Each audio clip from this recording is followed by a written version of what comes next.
August 1963 the great train robbery जो Britain में हुई थी उस वक्त की सबसे बड़ी डकैती में से एक है। लुटेरों ने एक बहुत बड़ी रकम सिर्फ 30 मिनट के अंदर ट्रेन से लूटी थी, लेकिन फिर भी इंग्लैंड की पब्लिक इन्हें क्यों एक सेलिब्रिटी के तौर पर देख रही थी। 8 अगस्त 1963 को 15 लुटेरों का एक गैंग लंदन जा रही रॉयल मेल ट्रेन में चढ़ जाता है और लगभग 2.61 मिलियन पाउंड को बड़ी ही आसानी से लूट लेता है, जो आज की डेट में करीब 48.56 मिलियन पाउंड के लगभग है। और अगर हम इसे इंडियन करेंसी में देखें तो आज के समय में इसकी कीमत तकरीबन 530 करोड़ बैठती है।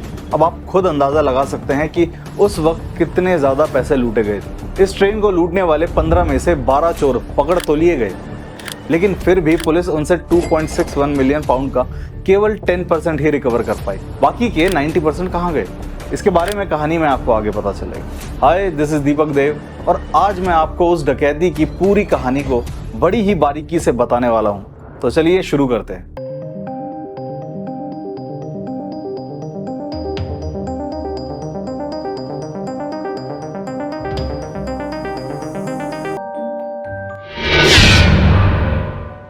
इंग्लैंड की द रॉयल मेल ट्रेन, ये एक डाक ले जाने वाली ट्रेन थी। इसी ट्रेन में एक बड़ी चोरी की प्लानिंग होती है। इस चोरी का मास्टरमाइंड ब्रूस रेनॉल्ड्स अच्छी तरह जानता था कि इसी ट्रेन के जरिए काफी सारे पैसे ट्रांसफर किए जाने वाले हैं। इसके बाद वो अपने कुछ साथियों के साथ मिलकर लूट की प्लानिंग तो करता है, बट वो ये नहीं जानता था कि ट्रेन में पैसे कब और कहां भेजे जाने वाले हैं। इसलिए वो चोरी में एक्सपर्ट लोगों को इकट्ठा करना शुरू कर देता है।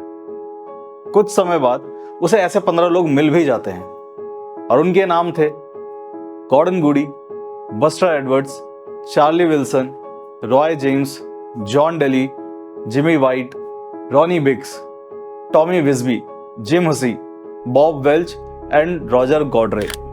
इन सभी के साथ मिलकर ट्रेन को लूटने की प्रॉपर ट्रेनिंग शुरू कर दी जाती है। इसी दौरान लंदन की मार्केट में अचानक पैसों की किल्लत होने से पोस्टल डिपार्टमेंट यानी कि डाक विभाग इसकी द रॉयल मेल ट्रेन में 130 बक्सों में 2.61 मिलियन पाउंड लंदन भेजने को फैसला किया जाता है। लेकिन ये पैसे कब भेजे जाएंगे ये कोई नहीं जानता था।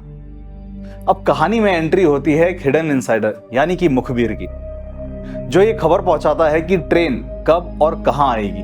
पूरा फोकस कैसे भी करके उस ट्रेन को लूटने का था। प्लानिंग के तहत 15 लोगों का गैंग तैयार किया जाता है। इसके लिए ऐसे लोगों को चुना जाता है जो अपने अपने कामों में बेहद एक्सपर्ट होते हैं। जैसे गैंग में कोई टेक्नीशियन था, कोई लॉक तोड़ने में माहिर था, तो कोई प्रोफेशनल किलर था।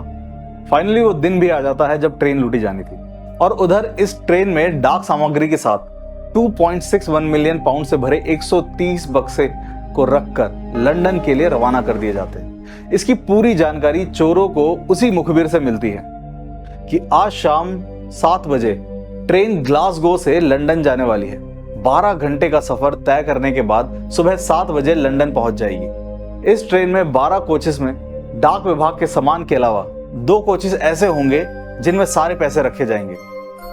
इस ट्रेन में डाक विभाग के तकरीबन 70 कर्मचारी भी बैठे होंगे और ये कर्मचारी ट्रेन के अंदर ही डाक छाटने का काम करते थे। इस ट्रेन के आगे के 2 कोचेस में रखे 130 बक्से ऐसे होंगे जिसमें मिलियंस पाउंड्स होंगे, जिसे डाक बक्सों के बीच ऐसा रखा जाएगा कि किसी को शक ना हो। अब 8 अगस्त 1963 को लगभग रात 1 बजे इस गैंग के सारे लोग बकिंगमशायर के लेदर स्लेट फार्म हाउस से निकलकर लूट की जगह शेडिंगटन के शेयर्स क्रॉसिंग पहुंचकर छुप जाते हैं। इस बीच कई दूसरी ट्रेन रात भर ट्रैक से गुजरती रहती है। फिर जैसे ही रॉयल मेल ट्रेन आने वाली होती है वो सब अपना काम करना शुरू कर देते हैं। अब गैंग का टेक्नीशियन रॉजर कॉडरे ग्रीन सिग्नल को एक लेदर के ग्लव से ढक देता है और फिर बैटरी की हेल्प से रेड सिग्नल चालू कर देता है।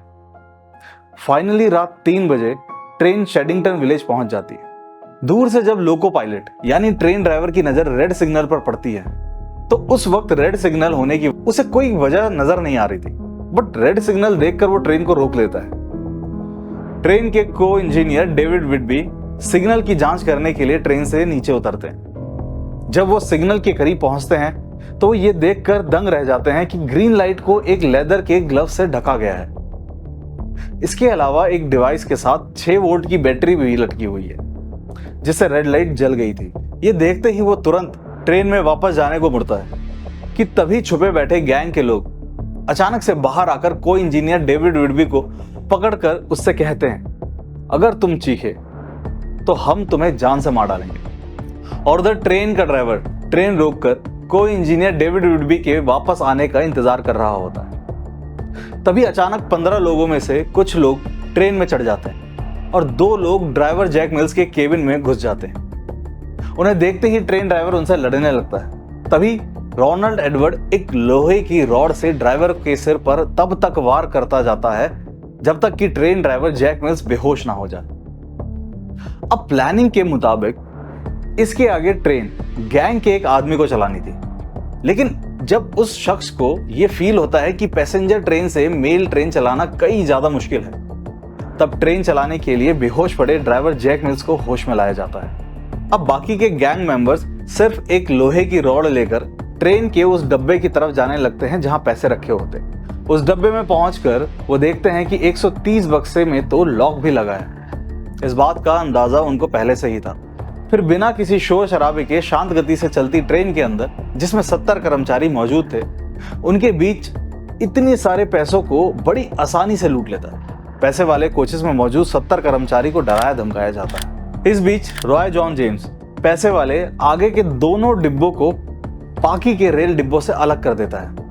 ड्राइवर को आधा मील दूर ब्रिडगो ब्रिज, जिसे अब मेंटमोर ब्रिज के नाम से जाना जाता है, वहां तक ट्रेन ले जाने के लिए मजबूर किया जाता है। कुछ ही देर में ट्रेन उस मीटिंग पॉइंट पर पहुंच जाती है जहां उनके बाकी के साथी एक मिलिट्री ट्रक और 2 रेंज रोवर में बैठे उनका इंतजार कर रहे होते हैं। फिर वहां पर वो सब मिलकर एक ह्यूमन चेन बनाते हैं और एक एक करके सारे बक्से एक दूसरे को पास करते हुए वहां खड़ी 2 रेंज रोवर और एक ट्रक तक पहुंचा देते। यहां बात यह थी कि लुटेरों को 130 बक्से को अपनी गाड़ियों तक पहुंचाने में केवल 30 मिनट का टाइम लगा। पैसा लूटने के बाद ट्रेन को आगे रवाना कर दिया जाता है। ड्राइवर जैक मिल्स किसी सेफ प्लेस पर पहुंचते ही अलार्म बजा देते हैं। सुबह होते होते इस बिगेस्ट ट्रेन रॉबरी की खबर पूरे इंग्लैंड में आग की तरह फैल जाती है। कई लोगों से पूछताछ का दौर शुरू होता है। अखबारों में उस वक्त इस चोरी के बारे में हेडलाइंस बनने लगती है। हर तरफ बस इस चोरी को लेकर हड़कंप मचा था। कुछ लोग इस चोरी से परेशान थे, तो वहीं कुछ लोग शातिर लुटेरों के दिमाग की तारीफ कर रहे थे। इस केस को सुलझाने के लिए इसमें Scotland Yard, robbery cell, constabulary officers के साथ ब्रिटिश ट्रांसपोर्ट पुलिस और फ्लाइंग स्क्वाड के डिटेक्टिव्स को लगाया जाता है, क्योंकि ये इंग्लैंड की ही नहीं बल्कि दुनिया की सबसे बड़ी चोरियों में से एक थी। इतना सब होने के बावजूद पुलिस के हाथ खाली थे।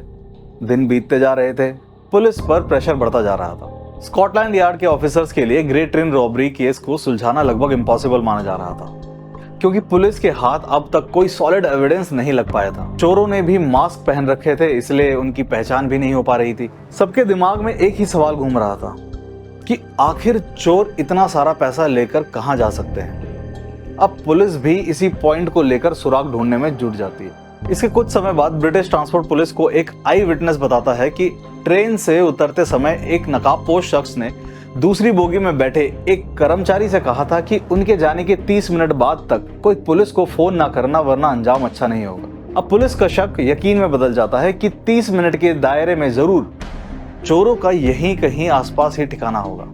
आसपास के इलाकों में पुलिस इन्वेस्टिगेशन शुरू होती है। पुलिस के जहन में एक सवाल था कि इस ट्रेन के अंदर की खबर उन लुटेरों को किसने दी। उन लोगों को कैसे पता चला होगा कि ट्रेन कब आएगी, किस डिब्बे में रुपए से भरे बॉक्सेस रखे हैं, ट्रेन में सिक्योरिटी कितनी कम है और ट्रेन को कहां रोकना है। इन्वेस्टिगेशन के दौरान पुलिस को एक अहम सुराग मिलता है। इस चोरी के कुछ दिनों बाद घटनास्थल से लगभग 20 मील दूर रहने वाला एक आदमी पुलिस को फोन करके बताता है कि इतने दिनों से सुनसान पड़े लेदर स्लाइड फार्म हाउस में अचानक से लोगों का आना जाना बढ़ गया है। ये इन्फॉर्मेशन मिलते ही पुलिस तुरंत उस इलाके में पहुंच जाती है। फिर इलाके में पुलिस की भारी मौजूदगी से घबराकर सारे लुटेरे फाइनली लूट का माल आपस में बांटकर उस फार्म हाउस को जलाकर अलग अलग डायरेक्शन में भाग जाते हैं। जासूस टॉमी बटलर की इन्फॉर्मेशन पर पुलिस उस फार्म हाउस में पहुंच जाती है। फार्म हाउस के बाहर पुलिस को जमीन पर 20 खाली डाक लिफाफे पड़े मिलते हैं और चोरी में शामिल गाड़ियां कवर से ढकी मिलती हैं। पुलिस जब घर के अंदर दाखिल हुई तो उन्हें वहां स्लीपिंग बैग, खाने पीने की चीजें और मोनोपोली गेम पड़ा मिलता है। पुलिस को उस मोनोपोली गेम और केचप की बोतल में उन चारों के फिंगरप्रिंट्स मिल जाते हैं। फाइनली ग्रेट ट्रेन रॉबरी के लिए पुलिस पहले लुटेरे रॉजर कॉर्ड्रे को पकड़ लेती है। एक्चुअली रॉजर कॉर्ड्रे के लैंडलॉर्ड ने पुलिस में रिपोर्ट लिखाई थी कि रॉजर कॉर्ड्रे ने 3 महीने से घर का रेंट नहीं दिया क्योंकि वो 3 महीने से लापता है। इसके बाद पुलिस कॉर्ड्रे को खोज निकालती है। कॉर्ड्रे के फिंगरप्रिंट्स फार्म हाउस से मिले फिंगरप्रिंट से मैच हो जाते हैं। फिर गिरफ्तारी के बाद पुलिस उसके साथियों का नाम भी उसके मुंह से उगलवा लेती है और फिर 15 में से 12 और लुटेरे पुलिस की गिरफ्त में आ जाते हैं। फाइनली इन लोगों पर 1964 में ग्रेट ट्रेन रॉबरी केस में मुकदमा चलाया जाता है, जिसमें 5 अपराधियों को छोड़कर बाकी सभी को 30 साल की सजा सुनाई जाती है क्योंकि अदालत को उन 5 के खिलाफ कोई प्रॉपर एविडेंस नहीं मिले थे। इसलिए John daily, bill wall and लेनी फील्ड समेत 2 और लोगों को बरी कर दिया जाता है। तकरीबन साल भर गैंग का सबसे फेमस पर्सन रॉनी बिग्स 1965 में जेल की दीवार फांदकर जेल से भाग जाता है। इसके बाद वो प्लास्टिक सर्जरी कराकर पेरिस, फिर ऑस्ट्रेलिया और लास्ट में ब्राजील में जाकर रहने लगता है। बट 2001 में कुछ मेडिकल इश्यूज की वजह से ट्रीटमेंट के लिए जब वो वापस इंग्लैंड आता है तो पुलिस उसे पकड़ लेती है। इसके बाद अरेस्ट करके एक बार फिर से उसको जेल भेज दिया जाता है। सभी गैंग मेंबर्स के पकड़े जाने के बाद भी पुलिस इस चोरी से जुड़े वो 16th मिस्टीरियस पर्सन जो कि मुखबिर था, जिसने ट्रेन से जुड़ी सारी जानकारी दी थी, उस इंसान की आइडेंटिफिकेशन बताने के लिए कोई अपना मुंह नहीं खोलता है। पर क्यों? माना जाता है कि वो एक अननोन और रिटायर्ड ट्रेन ड्राइवर था। द अल्सर मैन के रूप में जानने जाने वाले उस इंसान की रियल आइडेंटिटी कभी पता ही नहीं चल पाई। इस गैंग के सभी सदस्य अब मारे जा चुके। बावजूद इसके पुलिस आज तक लूट का सारा पैसा रिकवर नहीं कर पाई। इतिहास में ये एक बहुत बड़ी लूट थी जिसे द ग्रेट ट्रेन रॉबरी के नाम से भी जाना जाता है।